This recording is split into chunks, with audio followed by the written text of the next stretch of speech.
রূপপুরের পারমাণবিক বিদ্যুৎ কেন্দ্রের চুল্লি ওমা নিচে আবার কলার বাগানও দেখা যাচ্ছে। ভালোই তো।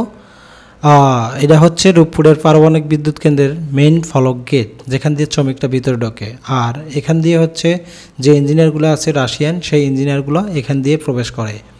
আর এখানে হচ্ছে যারা কর্মরত আছেন তাদের প্রত্যেকের এখানে কিন্তু বাইক। আর ও মাই গড, এটা হচ্ছে যে আপনার হার্ডিং ব্রিজ প্লাস হচ্ছে লালন শাহ সেতু, এক ডেলে 5 পাখি। যাই হোক এভরিওয়ান, কেমন আছেন সবাই? আশা করি সবাই ভালো আছেন। আমরা কিন্তু চলে আসছি রূপপুর পারমাণবিক বিদ্যুৎ কেন্দ্রে। বাংলাদেশের প্রধান এবং প্রথম এই রূপপুরের পারমাণবিক বিদ্যুৎ কেন্দ্র। যারা ঢাকা থেকে আসবেন, এক হচ্ছে পদ্মা সেতু হয়ে আসতে পারবেন, এবং আর যারা হচ্ছে উত্তরবঙ্গ হয়ে আসতে চান তাহলে তারা হচ্ছে সিরাজগঞ্জ রোড হয়ে বনপাড়া হয়ে আপনারা কিন্তু এদিক দিয়েও আসতে পারবেন। তো যার যেখান দিয়ে সুবিধা তারা হচ্ছে আপনারা কিন্তু এই রূপপুর পারমাণবিক বিদ্যুৎ কেন্দ্রে আসতে পারেন, এবং এটা কিন্তু বাংলাদেশের প্রথম পারমাণবিক বিদ্যুৎ কেন্দ্র। যাই হোক, আমরা কিন্তু আস্তে আস্তে দেখতেই পারতেছেন যে পারমাণবিক বিদ্যুৎ কেন্দ্রে কিন্তু হচ্ছে যে চুল্লি মাথা দেখা যাচ্ছে, তো অসাধারণ লাগতেছে দূর থেকে। যাই হোক, আমরা সিএনজি থেকে নামলাম এবং নেমে হাঁটা শুরু করলাম, কারণ সিএনজির মধ্যে থেকে যদি আমরা এটা দেখতে দেখতে যাই তাহলে কিন্তু হচ্ছে ভালো কিছু দেখতে পারবো না, খুব সহজেই চলে যাব তাড়াতাড়ি, এবং আপনাদের কোনো বিস্তারিত কোনোভাবেই কিছু দেখাতে পারবো না। যে কারণে আমরা সিএনজি থেকে নামলাম, নেমে হাঁটা শুরু করলাম। আর এটা হচ্ছে এখান থেকে আপনি কোথায় যাবেন সেটা কিন্তু দেখতে পারবেন। আর এই যে এখানে এই সিকিউরিটি পোস্টগুলো আছে, এগুলো কিন্তু প্রত্যেকটাতে সেনাবাহিনীর পাহারা আছে, এমনকি নাইট গার্ড এবং ডেতে যারা গার্ড দেয় তারাও কিন্তু এইখানে থাকে। আর এটা কিন্তু হচ্ছে এটা পাবনা জেলার ঈশ্বরদী উপজেলার রূপপুর নামক স্থানে অবস্থিত। এই বিদ্যুৎ কেন্দ্রটি 2টি ইউনিট নিয়ে গঠিত, যারা প্রতিটি ইউনিটের উৎপাদন ক্ষমতা হচ্ছে 1200 মেগাওয়াট, মানে 2টা ইউনিট আছে, পার ইউনিটে আপনার 1200 মেগাওয়াট করে কিন্তু বিদ্যুৎ উৎপাদন করবে। আর রাশিয়ার সহায়তায় নির্মিত এই বিদ্যুৎ কেন্দ্রটি বাংলাদেশের বিদ্যুৎ খাতের একটি গুরুত্বপূর্ণ পরিবর্তন আনতে পারে। এখানে কিন্তু পুরোটাই বাংলাদেশি যারা মেকানিক্স আছে তারা কিন্তু বাংলাদেশে আছে, আর যারা ইঞ্জিনিয়ার আছে এই যে দেখতে পারতেছেন যে রাশিয়ার যারা ইঞ্জিনিয়ার তারা কিন্তু এখানে কাজ করে। আর বাংলাদেশি যে মেকানিক্সগুলো আছে বা বাংলাদেশি যে ইঞ্জিনিয়ারগুলো নেওয়া আছে তাদেরকে কিন্তু রাশিয়াতে নিয়ে গিয়ে এনারা ট্রেনিং করে দেন নিয়ে আসছে। আর এটা কিন্তু হচ্ছে এটার মেইন গেটটা, যে গেট দিয়ে হচ্ছে বিভিন্ন মালপত্র নেওয়া আনা এবং হচ্ছে বিভিন্ন যে শ্রমিকগুলো আছে এবং ইঞ্জিনিয়ার আছে বাংলাদেশি, তারা এই গেট দিয়ে প্রবেশ করতে পারে। এখান থেকে ঢুকেই হচ্ছে ওনারা কাজে যায়। আর সামনে একটু ছোট্ট একটা পুকুর রাখা আছে আর একটি গার্ড রুম রাখা আছে। এটি বের হওয়ার সময় অবশ্যই চেক আপ হয়, কিন্তু ঢোকার সময় খুব একটা চেক আপ হয় না, শুধুমাত্র আননেসেসারি কোনো জিনিস নিয়ে যাচ্ছে কিনা বা কোনো অস্ত্র বা কোনো যাই হোক এগুলো নিয়ে যাচ্ছে কিনা, যে তার জন্য একটি চেক আপ রুম আছে এবং চেক আপ জায়গা আছে, সেখান থেকে চেক আপ করতে পারে। যাই হোক, আমরা দেখতে দেখতে কিন্তু আরেকটি গেটের দিকে চলে আসছি। এই গেট দিয়ে হচ্ছে শুধুমাত্র রাশিয়ান ইঞ্জিনিয়ার যারা আছে বা ভিআইপি পার্সন যারা আছে তারাই এই গেট দিয়ে প্রবেশ করতে পারে। আদারওয়াইজ এই গেট দিয়ে কোনো শ্রমিকরা প্রবেশ করতে পারে না, বিকজ অফ এটি স্ট্যান্ডার্ড লেভেলের বা অফিস এরিয়ায়। এটি হচ্ছে মেইন যে জায়গাটা আছে সেই জায়গাটাই হচ্ছে এখানে, এই সামনেই হয়তো বা ইউরেনিয়াম বা এটার যে মেইন র মেটেরিয়াল সেটা কিন্তু রাখা আছে, যেটা দিয়ে চুল্লিতে আগুন ধরাবে এবং টারবাইন ঘোরানোর জন্য যে ম্যাটেরিয়ালটা মানে মেইন র মেটেরিয়াল সেটাই কিন্তু এই ভিতরে আছে। আর যে চুল্লির পাশে যে ক্যাবিনেটগুলো দেখতেছেন অক্টোপাসের মতো, সেটাই কিন্তু হচ্ছে আপনার মেইন বার্নিং চেম্বার, যেখান থেকে হচ্ছে আপনার যে ইউরেনিয়ামগুলো আছে সেগুলো কিন্তু বার্নিং করা হবে। আর ডান পাশে দেখতেই পারতেছেন যে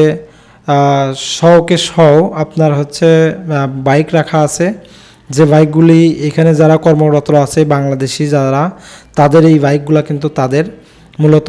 আর এখানে একটা জিনিস খুবই সুন্দর, এই এলাকার মানুষের সাথে এই এলাকার সবই সুন্দর। এই বাইকগুলো কিন্তু কেউ কোনো চোর এখান থেকে চুরি করে না, খুব সুন্দরভাবেই পরিচালনা করে। আর এদিক থেকে যদি আমরা দেখি এটা কিন্তু এই রেস্কিউ এরিয়াতে এরা কিন্তু এখানে তারকাটা দিয়ে এক ধরনের বেড়া দিছে। এখানে শুধুমাত্র এন্টারটেনমেন্টের জন্য মাঝে মাঝে খেলাধুলা হয়। আর এই রাস্তা দিয়ে পাশে একটি রেল লাইনও আছে। আর রেল লাইন দিয়ে হচ্ছে আপনার দেখেন এই মুহূর্তে কিন্তু একটা ট্রেন যাচ্ছে। অবশ্যই এটি খুলনাগামী অথবা রাজশাহী অথবা হচ্ছে আপনার উত্তরবঙ্গের পঞ্চবটির ওইদিকে পঞ্চগড়ের ওইদিকে রংপুর দিনাজপুরের ট্রেন আমার জানা নেই। তবে দেখেন খুব সুন্দর মতো, এবং এই জায়গাটা আসলে মনে হয় যে রেল লাইনটা যাচ্ছে এটা কিন্তু একদম পাহাড়ের মতো মনে হয় আর কি। তো আলামিন ভাইকে জিজ্ঞেস করলাম এটা কি পাহাড় কিনা। এই যে দেখতে পাচ্ছেন অক্টোপাসের মতো, এটা হচ্ছে বার্নিং চেম্বার। আর আমরা এখন হচ্ছে একটু সামনের দিকে যাচ্ছি। সামনে লালন শাহ সেতু আছে। আর এরই মধ্যে বার্নিংয়ে যে 2টি ইউনিট আছে, 2টি ইউনিটের মধ্যে অক্টোপাসের মধ্যে 2টি ইউনিটের সাথে 2টি করে হচ্ছে কুলিং টাওয়ার। ওই যে আপনার 4টা চুল্লি যে দেখতে পাচ্ছেন, এটা আসলে চুল্লি না, এটা হচ্ছে কুলিং টাওয়ার। মানে এই বার্নিং ইস্যু থেকে যে এটা তো বিক্রিয়া বেশি হয়, সেখান থেকে হচ্ছে যে এই কুলিং বার্নিংটাকে কন্ট্রোল করার জন্যই এই 4টি কুলিং টাওয়ার ব্যবহার করা হয়েছে। আর আমরা দেখতে দেখতে কিন্তু লালন শাহ সেতুর দিকেই যাচ্ছি।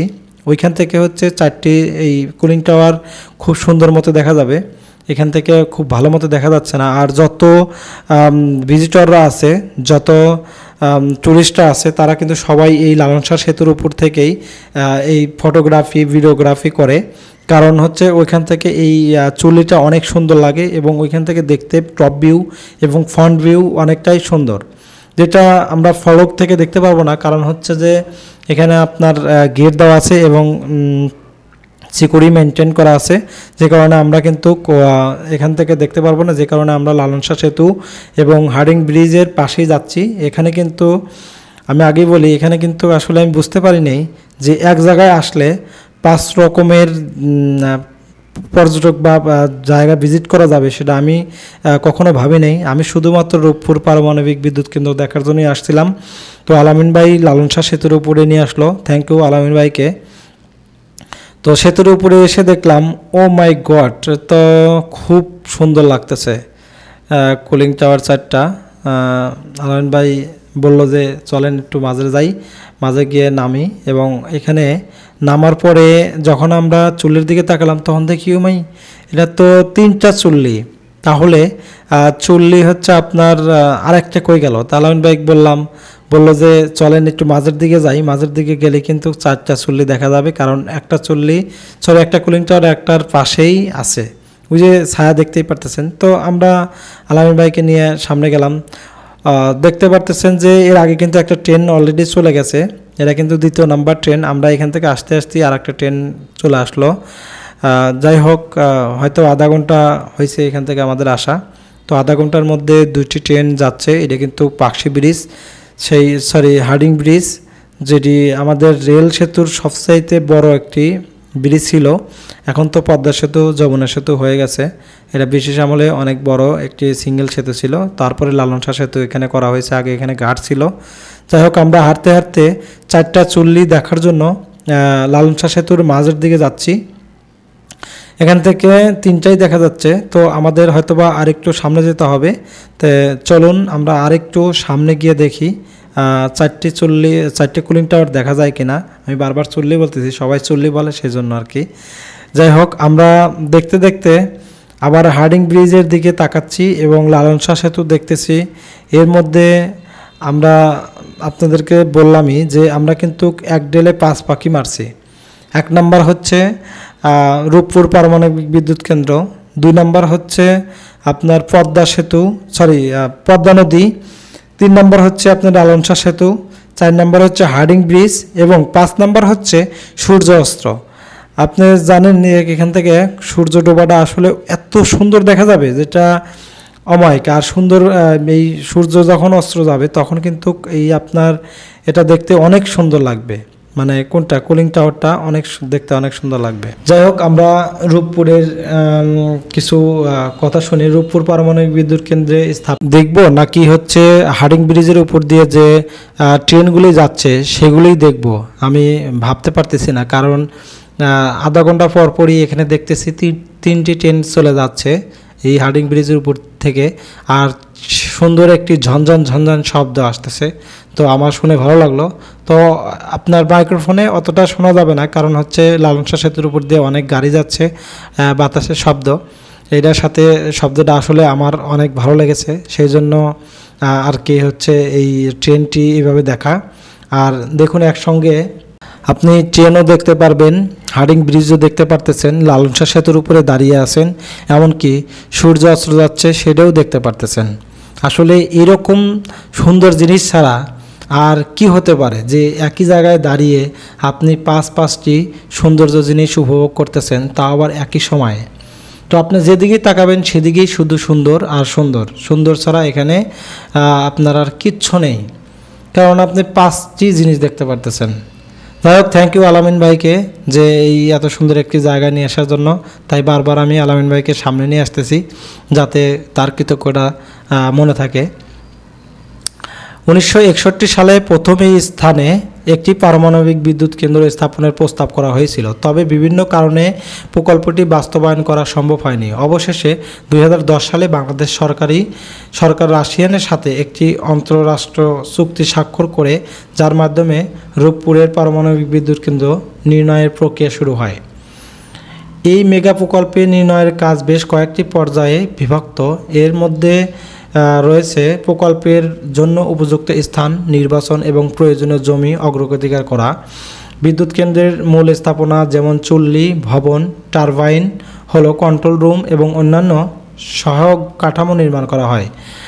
রাশিয়ার তৈরি অত্যাধুনিক ভিআইআর 1200 মডেলের 2টি পারমাণবিক চুল্লি এবং অন্যান্য ভারী যন্ত্রপাতি স্থাপন করা হয়, কিন্তু এইখানে আন্তর্জাতিক মানদণ্ড অনুযায়ী বহুস্তর বিশিষ্ট নিরাপত্তা ব্যবস্থা নিশ্চিত করা হয় এবং সকল নির্মাণ স্থাপনার কাজ সম্পন্ন করার পরে পরীক্ষামূলক বিদ্যুৎ উৎপাদন করা শুরু হবে। বর্তমানে বিদ্যুৎ কেন্দ্রের প্রথম ইউনিটের রিঅ্যাক্টর এবং অ্যাসেম্বলির কাজ সফলভাবে সম্পূর্ণ হয়েছে। আশা করা যাচ্ছে 2023 সালের মধ্যে প্রথম ইউনিট বিদ্যুৎ উৎপাদনে সক্ষম হবে। তবে রূপপুর পারমাণবিক বিদ্যুৎ কেন্দ্র বাংলাদেশের জন্য অত্যন্ত গুরুত্বপূর্ণ একটি প্রকল্প। এর প্রধান সুবিধাগুলো, এই কেন্দ্রে 824 মেগাওয়াটের বিদ্যুৎ উৎপাদন করবে, যা দেশের বিদ্যুতের চাহিদা পূরণ সহায়ক হবে এবং পারমাণবিক বিদ্যুৎ কেন্দ্রে চালু হলে গ্যাস ও কয়লার মতো জীবাশ্ম জ্বালানির উপর নির্ভর কমবে। আর পারমাণবিক বিদ্যুৎ কেন্দ্র উপর কার্বন নিঃসরণ হয় না, যা পরিবেশের জন্য ইতিবাচক এবং এই প্রকল্পের মাধ্যমে দক্ষ জনবলের কর্মসংস্থান হবে এবং দেশের অর্থনৈতিক গুরুত্বপূর্ণ কিন্তু অবদান রাখবে। আর এখানকার যে বিদ্যুৎ কেন্দ্রটি মেয়াদকাল ধরা হয়েছে তা 100 বছর, যা দীর্ঘমেয়াদী বিদ্যুৎ সরবরাহ নিশ্চিত করবে। এর মধ্যে যদি কোনো দুর্ঘটনা ঘটে এর পরে, তাহলে আমরা মনে করেন দেখতে পারবো না, আমরা খুব সুন্দরভাবেই জীবনযাপন করতে পারবো। আর আল্লাহ না করুক এরকম ধরনের ঘটনা যেন না ঘটায়, এটাই দোয়া করি আল্লাহর কাছে। পারমাণবিক বর্জ্য ব্যবস্থাপনা একটি দীর্ঘমেয়াদী এবং জটিল প্রক্রিয়া, যা ওনারা বলছে যে এটি হচ্ছে এই বর্জ্যগুলো এটা রাশিয়াতে নিয়ে গিয়ে এটা বর্জ্যগুলা মাটির সঙ্গে মিশিয়ে দেওয়ার ব্যবস্থা করবে। আর রূপপুর পারমাণবিক বিদ্যুৎ কেন্দ্র বাংলাদেশের বিখ্যাত একটি নতুন দিগন্ত উন্মোচন করে। এটি দেশের ক্রমবর্ধমান বিদ্যুতের চাহিদা পূরণ এবং পরিবেশের সুরক্ষা সহায়ক হবে। এই প্রকল্পের সকল বাস্তবায়ন ভবিষ্যৎ বাংলাদেশের আরও পারমাণবিক বিদ্যুৎ কেন্দ্র স্থাপনের সম্ভাবনা তৈরি করবে। মোট কথা, রূপপুর পারমাণবিক বিদ্যুৎ কেন্দ্র বাংলাদেশের জন্য একটি যুগান্তকারী পদক্ষেপ। এটি দেশের জ্বালানি নিরাপত্তা নিশ্চিত করার পাশাপাশি অর্থনৈতিক ও পরিবেশগত উন্নয়নের গুরুত্বপূর্ণ ভূমিকা রাখবে। যাই হোক, আমরা কিন্তু এখান থেকে যখন বিদ্যুৎ উৎপাদন শুরু হবে তখন আমাদের বাংলাদেশে যে লোডশেডিংগুলি সেগুলো আর থাকবে না। আর এখানে দেখতে পারতেছেন যে কলার যে বাগান করছে সে কিন্তু খুবই লাকি, কারণ এইখানে যে কলার বাগানটা করছে আসলে বুদ্ধিমত্তার পরিচয় দিয়েছে, কারণ এই কলার বাগানগুলো কিন্তু হচ্ছে আপনার ঝড়ে কখনো পড়বে না, এটা অনেক নিচুতে, আর এখানে বাতাসের ইয়াও কম লাগবে জোরটা। আর এই কুলিং টাওয়ারগুলি নদীর পাশে করার কারণ আছে, যেখানে থেকে আপনার খুব সুবিধা মতে নদী থেকে কিছু পানি সরবরাহ করতে পারবেন এবং নিচে থেকে, কারণ এখানে হিউজ পরিমাণে একটি ওয়াটার সার্কুলেটের ব্যবস্থা রাখতে হবে।